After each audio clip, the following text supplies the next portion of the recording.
नमस्कार, आप देख रहे हैं खबर उत्तराखंड। मैं हूं आपके साथ जागृति। रुक कर लेते हैं खबरों का। सीएम पुष्कर सिंह धामी हल्द्वानी पहुंचे, जहां उन्होंने विकास प्रदर्शनी का उद्घाटन किया और बीजेपी प्रदेश कार्य समिति की बैठक में हिस्सा लिया।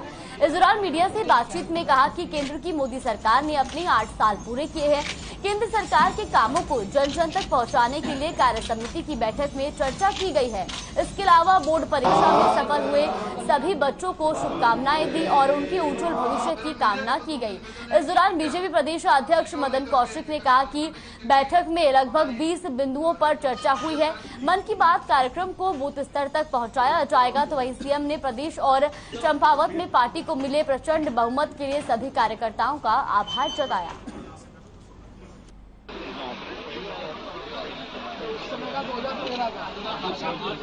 हमारे देश के यशस्वी प्रधानमंत्री मोदी जी के 8 साल पूरे हुए हैं और 8 साल में जो बेमिसाल कार्य हुए हैं, जो देश की जनता को समर्पित किया है, भारत का मान सम्मान पूरी दुनिया के अंदर बढ़ाया है, आत्मनिर्भर भारत बनाया, भारत शक्तिशाली भारत बना है, उस संबंध में चर्चा हुई है। बाकी हमारे आगामी कार्यक्रम है और पिछले जो हमारे जो सरकार के द्वारा, राज्य सरकार के द्वारा और केंद्र सरकार की जो उपलब्धियां हैं, उन सभी पर चर्चा हुई है विस्तार से। कल कार्य समिति में कुछ राजनीतिक प्रस्ताव पास होंगे। बाकी जो भी काम और जो हमारे नए बच्चे जिन्होंने इस बार सिविल सर्विसेज में अपनी सफलता प्राप्त की है, उन सभी को हम लोगों ने शुभकामनाएं दी हैं। 10वीं 12वीं के जो छात्र जिनके रिजल्ट आ रहे हैं, उनको भी शुभकामनाएं दी हैं इस बार।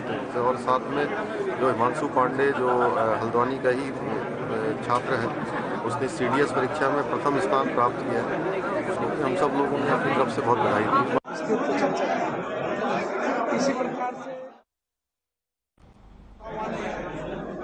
राजनीतिक प्रस्ताव पर हमने विस्तृत चर्चा की है और अभी यही रही है कि सर्वाधिकारी बैठक में उसमें लंबी चर्चा होगी, तब उसको हम फाइनल करते हैं। इसी प्रकार जो 8 साल मोदी सरकार को हो गए, उस पर भी हम लोगों ने चर्चा की कि उसमें आगे आने वाले कार्यक्रम में किस प्रकार तैयारी करनी है, ये भी हम लोगों ने चर्चा का विषय रखा है, ताकि और कार्यकर्ताओं का और पदाधिकारियों का आचार व्यवहार कैसा रहे, इस पर भी चर्चा की है।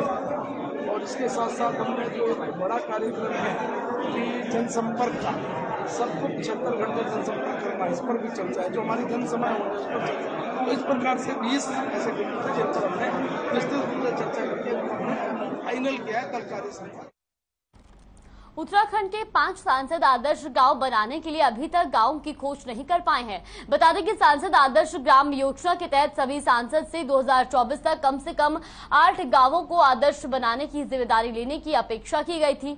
लेकिन इस योजना के तहत पौड़ी गढ़वाल सांसद तीरथ सिंह रावत, नैनीताल उधम सिंह नगर के सांसद अजय भट्ट, अल्मोड़ा के सांसद अजय टमटा को छोड़कर बाकी सभी सांसद अभी तक गाँव का चयन तक नहीं कर पाए हैं, जिनका उन्हें सामाजिक, आर्थिक और ढांचागत विकास करना है। सिर्फ गढ़वाल सांसद तीरथ सिंह रावत ने ही, जिन्होंने 2019-20 से लेकर 2023-24 तक कुल 5 गांवों को आदर्श बनाने की जिम्मेदारी ली है। वहीं तीरथ सिंह रावत ने कहा कि जिन गांवों को गोद लिया गया है, उनमें सभी अधिकारी अपनी अपनी विभागों की योजनाओं को लेकर पहुंच रहे हैं और वो खुद गाँव की दशा दिशा के लिए अधिकारियों से समीक्षा कर रहे हैं।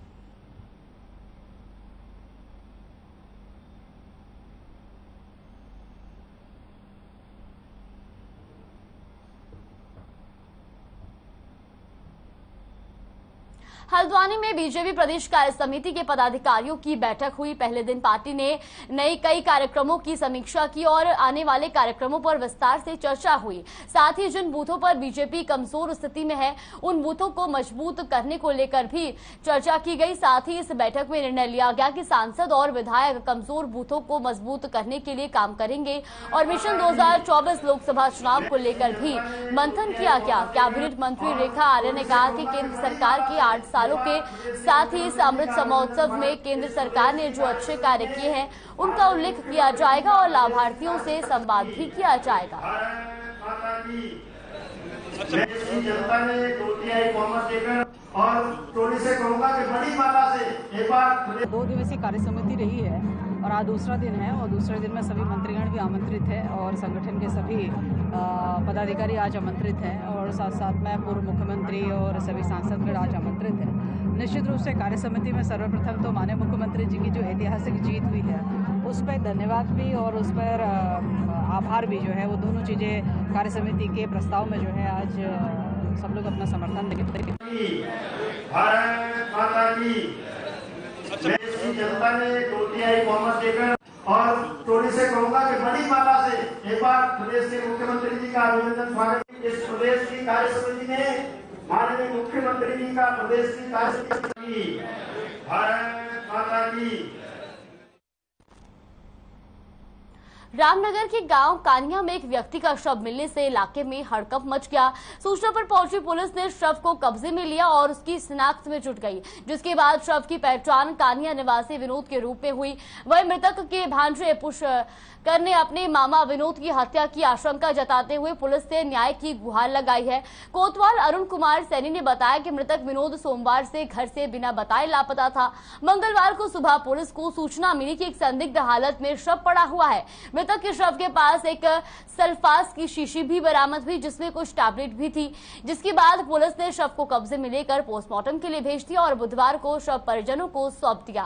कोतवाल ने बताया कि पोस्टमार्टम रिपोर्ट आने के बाद मौत के वास्तविक कारणों का पता चलेगा।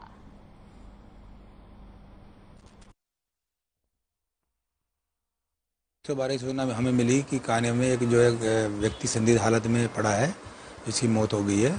तो हमारे द्वारा मौके पर जाकर उसका जो है निरीक्षण घटनास्थल किया गया और उसके मौके पर से सबको कब्जे में लेकर पोस्टमार्टम के लिए भेज दिया गया है। प्रथम दृष्टया अभी जो मृतक है उसका शराब पीने का आदी था और अक्सर जो है उसकी सूचना मिलती रहती थी। उसके पास से जो है अन्य चीज़ें जानकारी की जा रही है और पोस्टमार्टम रिपोर्ट होने के बाद ही इस संबंध में आवश्यक कार्रवाई की जाएगी।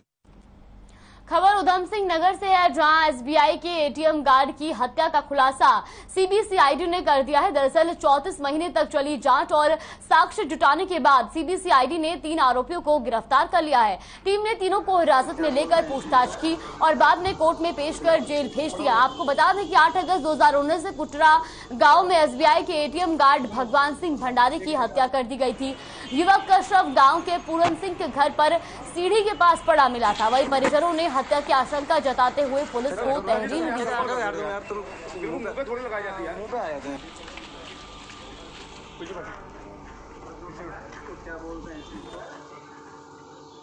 2019 में भगवान सिंह जिसकी मृत्यु रामपुरा में हुई थी, उसकी मृत्यु के संबंध में उसके परिजनों द्वारा थाने में हत्या का मुकदमा दर्ज कराया था, जिसमें शक के आधार पर 3 लोगों के खिलाफ उन्होंने तहरीर दी थी।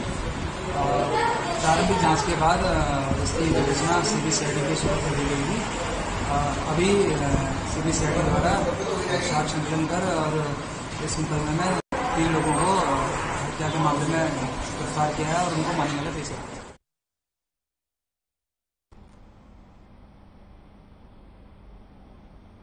अल्मोड़ा जनपद में पुलिस की नकेल कसने के बाद भी नशे का कारोबार थमने का नाम नहीं ले रहा। जनपद में पुलिस ने नशे के खिलाफ अभियान चलाया है और भारी मात्रा में स्मैक, गांजा, चरस बरामद कर तस्करों को गिरफ्तार कर कार्रवाई की है, लेकिन नशे की तस्करी रुकने का नाम नहीं ले रही है। वहीं वरिष्ठ पुलिस अधीक्षक का कहना है कि पुलिस की टीम का नशे के खिलाफ अभियान जारी है और लोगों में जागरूकता अभियान लगातार चलाया जा रहा है।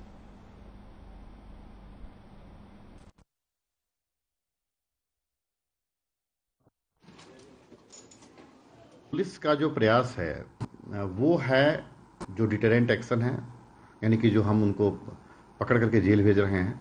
दूसरा, जन जागरूकता का अभियान लगातार चलाया जा रहा है थाने स्तर पे। लेकिन तीसरा जो बहुत महत्वपूर्ण है और आपके सम्मानित चैनल के माध्यम से मैं निवेदन करना चाहूँगा कि जो अभिभावक हैं और टीचर और उनके जो माता पिता हैं, वो लोग अपने बच्चों की गतिविधियों पे ध्यान रखें, उन्हें मोटिवेट करें, उनसे उनकी बातें पूछें, उनसे उनकी मन की बातें बताएं, पूछें। जो उनके दोस्त हैं उनसे भी बात करें कि उनका बेटा किस दिशा में जा रहा है।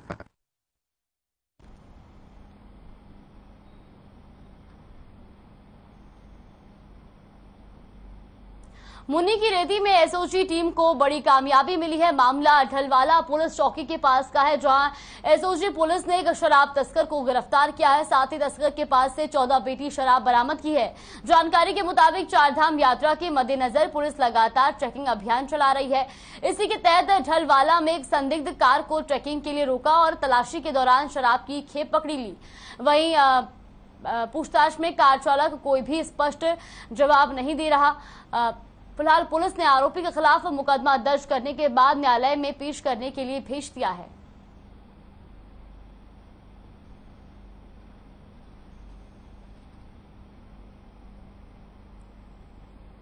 जसपुर पुलिस ने 2 पहिया वाहनों पर लगे प्रेशर हॉर्न और बुलेट बाइक पर लगे आवाज करने वाले साइलेंसर वाहन चालकों की अब खैर नहीं, क्योंकि पुलिस ने अब सब एक अभियान के तहत इन वाहन चालकों पर कार्रवाई करना शुरू कर दिया है।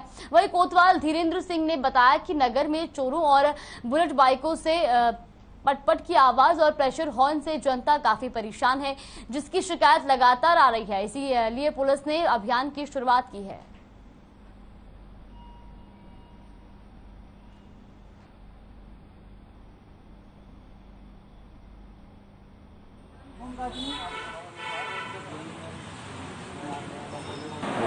सिमान वॉइस पुलिस स्टेशन मोटे का रेट्रो साइलेंसर जो बुलेट में रेट्रो साइलेंसर लगा रखे हैं लोगों ने, उनके ऊपर खिलाफ अभियान चलाया जा रहा है, जिसके तहत कल हमने 7 मोटरसाइकिल पकड़ी, उनके सभी का चालान किया गया और उनकी साइलेंसर को चेंज कराकर उनमें जो ओरिजिनल साइलेंसर कंपनी का होता है वो लगवाया गया।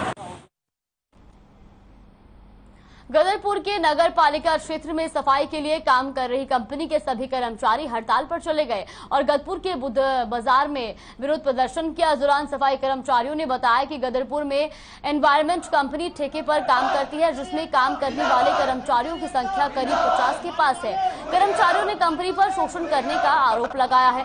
कर्मचारियों का कहना है कि उनका वेतन इतना है जिसमें उनका घर भी नहीं चलता, न ही उन्हें किसी तरह की कोई छुट्टी मिलती है। यही वजह है कि उन्होंने हड़ताल पर जाने का फैसला लिया है।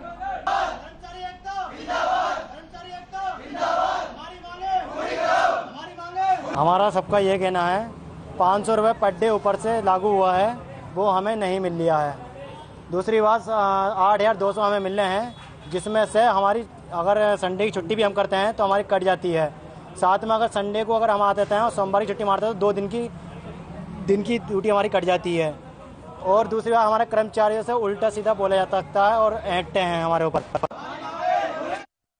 गंगा दशहरा के शुभ अवसर पर गंगोत्री धाम में देव देवी डोलियों के साथ श्रद्धालु पहुंच रहे हैं। गंगा दशहरा के अवसर पर गंगोत्री धाम में आज संध्या में भजन कीर्तन का आयोजन किया जाएगा और गंगा दशहरा पर गंगा मैया की धारा पर हवन पूजा होगी। पूजा स्थान या डोली देवी देवताओं और यात्रियों की उपस्थिति में होगी और गंगोत्री धाम में 10 से 12 देवी देवियों की डोलियां आ चुकी है। कहा जाता है कि इस दिन माँ गंगा धरती पर उतरी थी। जिस दिन माँ गंगा पृथ्वी लोक पर आई, उस दिन से गंगा दशहरा मनाया जाता है। गंगा दशहरा के दिन पूरे भारत के श्रद्धालु माँ गंगा के दर्शन के लिए गंगोत्री धाम पहुंचते हैं।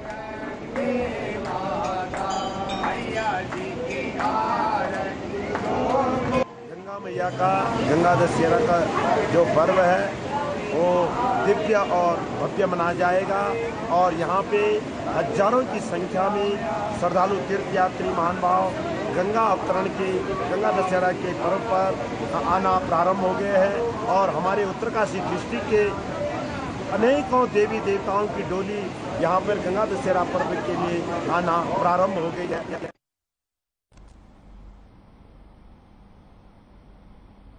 तो वे राष्ट्रीय योगी सेना के प्रदेश अध्यक्ष हयात सिंह बिष्ट के कैंप मेघा मार्केट खटीमा उधम सिंह नगर में राष्ट्रीय योगी सेना ने कार्यालय के सामने कार्यकर्ताओं ने जलपान कराया। उक्त अवसर पर गाड़ियों को और टेम्पो को रोक कर राष्ट्रीय योगी सेना के कार्यकर्ताओं ने लोगों को मीठा जल पिलाया ताकि लोग तपती धूप से व्याकुल न हो सके।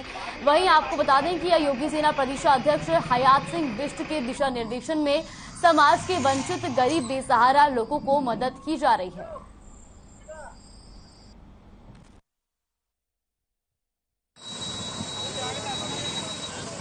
गर्मी इतनी गर्मी हो रही है, इससे ज़्यादा आदमी जो है बर्दाश्त ही नहीं कर पा रहा। तो हमारे राष्ट्रीय योगी सेना के पदाधिकारी कार्यकर्ताओं ने कल शाम को बैठ के एक मीटिंग की थी। कम से कम 10,000 लोगों को हम कल जो है पानी पिलाएंगे जितना हमसे श्रद्धा हमसे हो सकती है।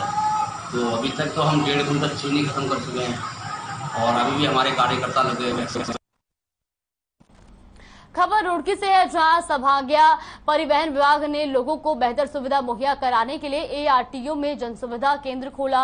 वही जनसुविधा केंद्र का उद्घाटन करने ज्वाइंट मजिस्ट्रेट अंशुल कुमार सिंह पहुंचे, जहां उन्होंने बताया कि संभागीय परिवहन कार्यालय में लोगों की बहुत भीड़ रहती है, जिसको खत्म करने के लिए लोगों को राहत पहुंचाने के लिए ये जनसुविधा केंद्र खोला गया है।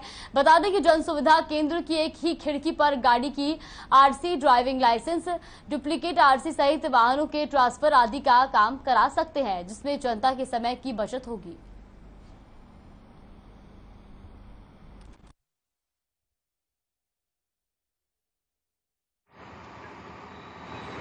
अपने ऑफिस में नया सीएससी खोला है और ये सबकी सुविधा के लिए है, क्योंकि आम तौर से शिकायत आती है कि एक्स्ट्रा चार्जेस लिए जाते हैं जब भी आप कहीं फॉर्म भरते हैं, क्योंकि सभी को फ़ोन चलाने सबके पास स्मार्टफोन्स नहीं होते हैं। तो एक सुविधा हमने खोली है ताकि पब्लिक को परेशानी ना हो, कोई भी ओवरचार्ज ना करे। आपको जो भी सर्विसेज जैसे अपने लाइसेंस के लिए अप्लाई करना है, एनओसी है, गाड़ी रजिस्टर करनी है, इतनी सारी सर्विसेज होती हैं। अब सारी हमारे विभाग से ऑनलाइन होता है, कुछ भी ऑफिस में तो फीस कटती नहीं है। तो आपके पास सीएससी की सुविधा है जिसमें आप स्वयं जाके कम रेट पे जो भी अपना सरकारी निर्धारित उसका रेट है उस पर आप अपना करवा सकते हैं। आरटीओ ऑफिस के द्वारा एक सीएससी सेंटर खोला गया है। सीएससी सेंटर में जो फैसिलिटीज़ होती हैं, जो विभाग की जो ऑनलाइन फैसिलिटी जो अवेलेबल होगी, चाहे वो रजिस्ट्रेशन अपने व्हीकल का या लाइसेंस के लिए अप्लाई करना हो, तो ये सारी फैसिलिटीज़ अब ऑनलाइन हो चुकी हैं। इनफैक्ट और भी फैसिलिटीज़ हैं, तो उसके लिए हमारे सीएससी सेंटर द्वारा आप जाके उसको एक्टिवेट करा सकते हो। होता क्या है, कई सीएससी सेंटर्स में एक्स्ट्रा चार्ज हो जाता है, तो यहाँ रेट लिस्ट लगा दी गई है, सीएससी सेंटर भी उपलब्ध करा दी गई। यदि किसी को लग रहा है बाहर कोई एक्स्ट्रा चार्ज कर रहा है तो वो लोग स्वयं यहाँ आके अपना एक्टिवेट करा सकते हैं अपनी फैसिलिटीज़ को।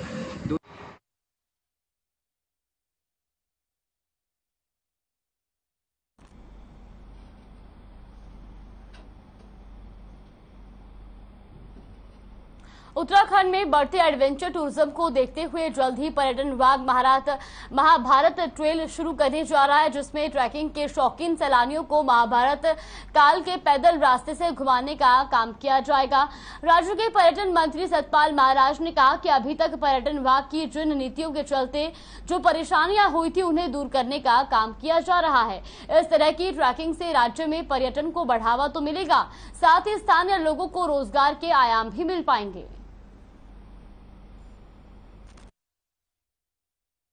इसके लिए हम लोग कर रहे हैं क्योंकि लोगों ने रुचि जाहिर की है और पर्वतारोहण के लिए लोग काफ़ी रुचि दिखा रहे हैं, तो निश्चित रूप में इसको हम करेंगे और इसमें इसकी सारी जो विसंगतियां हैं वो दूर करेंगे और इसमें और प्रोत्साहन दिया जाएगा।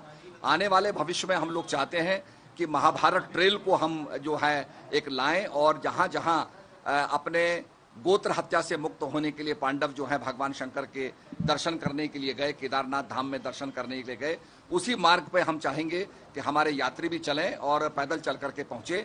बड़ा सुरभ्य स्थान है और उसके रास्ते में अनेक मंदिर हैं जो और भी जीवंत हो उठेंगे। तो मेरा ये मानना है कि उस ट्रेल को भी हम जो है अब चाहते हैं कि उसको हम उसकी पॉसिबिलिटी को हम देखें।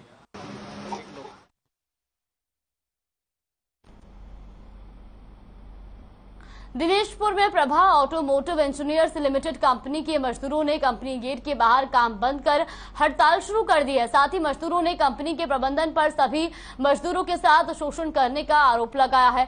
इस दौरान फैक्ट्री प्रबंधन के खिलाफ मजदूरों ने नारेबाजी करते हुए कई मांगों को पूरी करने की बात कही। मजदूरों का कहना है कि उनको न्यूनतम सैलरी दी जा रही है। इतना ही नहीं, कंपनी ने मजदूरों के आने जाने के किराए और कमरा किराए, नाश्ता समेत बहुत सी सुविधाओं को बंद कर दिया है। वही कंपनी एचआर योगेश बिष्ट ने बताया कि सभी मजदूरों की मांगों को पूरा कर लिया गया है और साथ ही उन्होंने सभी वर्करों से कंपनी के अंदर आकर कार्य करने की अपील की। 2018 के हिसाब से अभी तक बहुत कम हो गया है। जो हम लोग को गुलाम बन के इस कंपनी में काम कर रहा है, हम लोग अभी तक इस कंपनी का गुलाम बना हुआ है। लेकिन हम लोग को गुलाम बन के काम, कंपनी का बहुत सारा कंपनी है, ठीक है, मगर कोई भी कंपनी में ऐसा टाइम टेबल नहीं है, ठीक है। ये लोग टाइम टेबल पूरा खराब कर चुका है, ठीक है। जिसको मर्जी आया नाइट में बुला लिया, जिसको मर्जी आया डीएम बुला लिया, ठीक है। कोई सिस्टम नहीं है, ठीक है। ये हो गया हमारा। और सैलरी की बात हो गया, सैलरी आता है ये सब सुपरवाइजर खा लेते हैं, कॉन्ट्रैक्टर लेके या जा रहे सब खा लेते हैं ये लोग, ठीक है। जितने भी हमारा ये जो काम करने वाला आदमी है इन लोग को ओटी किसी का 20 घंटा, किसी का 30 घंटा, इसे सब गायब होता है। सब ये लोग काट के अपने जेब में डालते हैं। ठीक है, सबसे बड़ी बात यह है सारे मौखिक बात कर रहे हैं और मौखिक में हम वो कॉन्ट्रैक्टर रोल के सारे बंदे कॉन्ट्रैक्टर रोल पे हैं।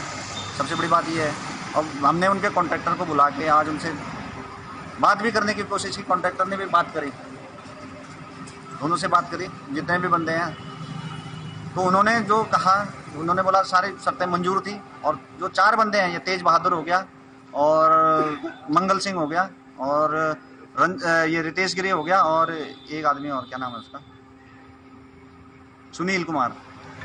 ये लोग ढंग से अपनी ड्यूटी तो नहीं करते हैं। इनका ये 10 दिन काम करेंगे तो 5 दिन अपने घर बैठते हैं, तब भी हम इनको ड्यूटी लेते हैं। एक गुड फेथ में अपना लोकल के आदमी है, इसलिए हम इनको ड्यूटी लेते हैं। तो इसलिए हमने सबका मांगे सबकी पूरी कर रखी हैं, सबकी मांगे पूरी हैं, पूरी करने की कोशिश भी कर रहे हैं हम लोग। जो एक आधी छुट्टी होंगी वही भी पूरा करेंगे।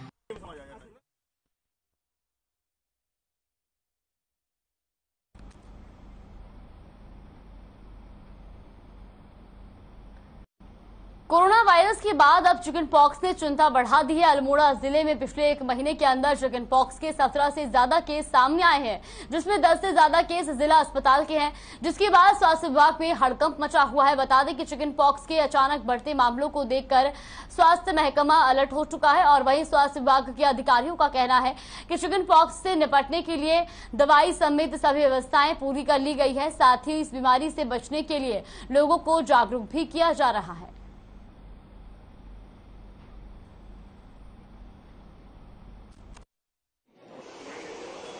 जिला चिकित्सालय में जितने भी मरीज चिकन पॉक्स के आ रहे हैं उनके लिए हमारे यहाँ पर्याप्त मात्रा में दवाइयाँ हैं। Antibiotic, antiviral, paracetamol, anti allergic, हम सब दवाइयाँ जो हैं हमारे यहाँ पर्याप्त मात्रा में उपलब्ध हैं और पेशेंट को सलाह दी जा रही है कि साफ सफाई का ध्यान रखें।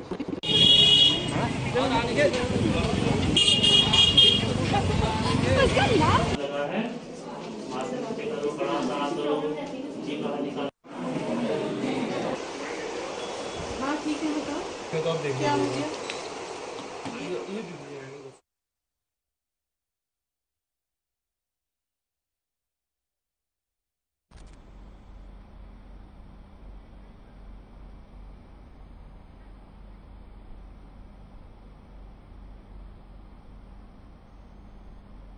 अब खबर अल्मोड़ा से है, जहां पर सचिव ने कई जल शक्ति परियोजनाओं का निरीक्षण किया। तो वहीं आपको बता दें कि अल्मोड़ा में इन परियोजनाओं का निरीक्षण किया गया। साथ ही आपको यह भी बता दें कि जहां संयुक्त सचिव भारत सरकार उपेंद्र कुमार जोशी ने विकास भवन सभागार में जल शक्ति के साथ कई योजनाओं की समीक्षा और निरीक्षण किया। इस मौके पर उन्होंने कहा कि भारत सरकार के जल शक्ति मिशन के तहत हर प्रदेश में योजना बनाई गई है। आगे उन्होंने कहा कि उनके द्वारा जनपद अल्मोड़ा के विभिन्न स्थानों का निरीक्षण किया गया, जिसको लेकर उन्होंने अल्मोड़ा जिला प्रशासन की तारीफ करते हुए कहा कि जनपद में केंद्र सरकार की योजनाओं को लेकर अल्मोड़ा जिला प्रशासन द्वारा सराहनीय कार्य किए गए हैं।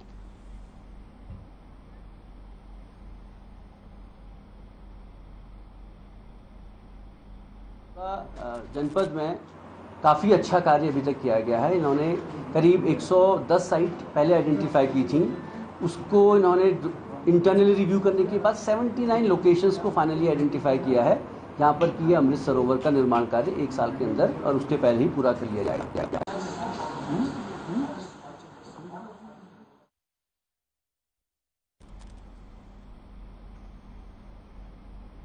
और रुक करत इस वक्त की बड़ी खबर की ओर। इस वक्त की बड़ी और अहम जानकारी देहरादून से, जहां अभिनव कुमार ने सूचना विभाग की बैठक ली। तो वहीं आपको बता दें कि देहरादून से ये बड़ी और अहम जानकारी आपको बता दें, जहां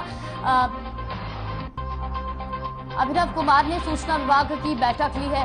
तो वहीं हर प्रदेश में बनाई गई योजना, सूचना विभाग में कई अधिकारी हुए शामिल, तो सभी तक योजना पहुंचाना लक्ष्य है। बताया क्या है, ये बड़ी और अहम जानकारी आपको देहरादून से बता रहे हैं, जहां देहरादून में अभिनव कुमार ने सूचना विभाग की बैठक ली है। साथ ही उन्होंने कहा कि योजनाओं को पहुंचाया जाए हर घर तक। सूचना विभाग के कई अधिकारी इसमें शामिल हुए और सभी तक योजना पहुंचाना लक्ष्य बताया गया।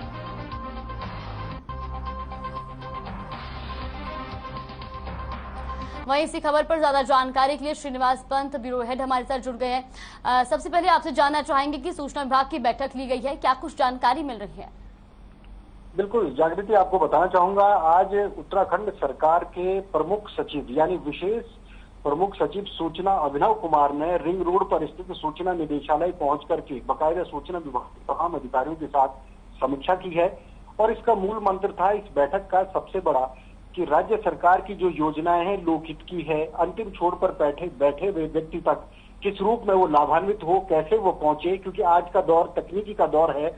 लोगों को तकनीकी माध्यमों के जरिए सरकार की योजनाओं की जानकारी मिले ताकि लोग उसको लाभान्वित हो सके, उसका लाभ उठा सके, कैसे आवेदन करना है, इन तमाम चीजों की जानकारी मिल सके। इसके अलावा विशेष प्रमुख सचिव सूचना ने ये भी अधिकारियों को निर्देशित किया है कि चारधाम यात्रा के दौरान किसी भी तीर्थ यात्री के साथ कोई परेशानी ना हो, कोई दिक्कतें ना हो, चाहे वो शौचालय की व्यवस्था हो, पेयजल की व्यवस्था हो, मेडिकल की व्यवस्था हो, रहन बसेरे की व्यवस्था हो, सरकार ने जो जो तैयारियां की है ताकि सुगम और सुरक्षित चारधाम यात्रा कराई जा सके, उसका प्रचार प्रसार मीडिया के अलग अलग माध्यमों से लगातार किया जाए। इसके अलावा उन्होंने कहा जिला सूचना अधिकारियों को भी ट्रेनिंग दी जाए, उनका एक प्रशिक्षित वर्ग, उनका प्रशिक्षण किया जाए ताकि सरकार की योजनाओं को घर घर पहुंचाया जा सके। और धामी सरकार जनता के प्रति जवाबदेह है और जनता ने जो भरोसा मुख्यमंत्री पर जताया है, मौजूदा सरकार पर जताया है, उसमें लगातार लोगों को जनता द्वारा चुनी गई सरकार का लाभ मिलना चाहिए। जी बहुत बहुत धन्यवाद आपका श्रीनिवास जी, हमारे साथ जुड़ने के लिए और तमाम जानकारी हम तक पहुंचाने के लिए। फिलहाल खबर उत्तराखंड में बस इतना ही। आप देखते रहिए हर खबर।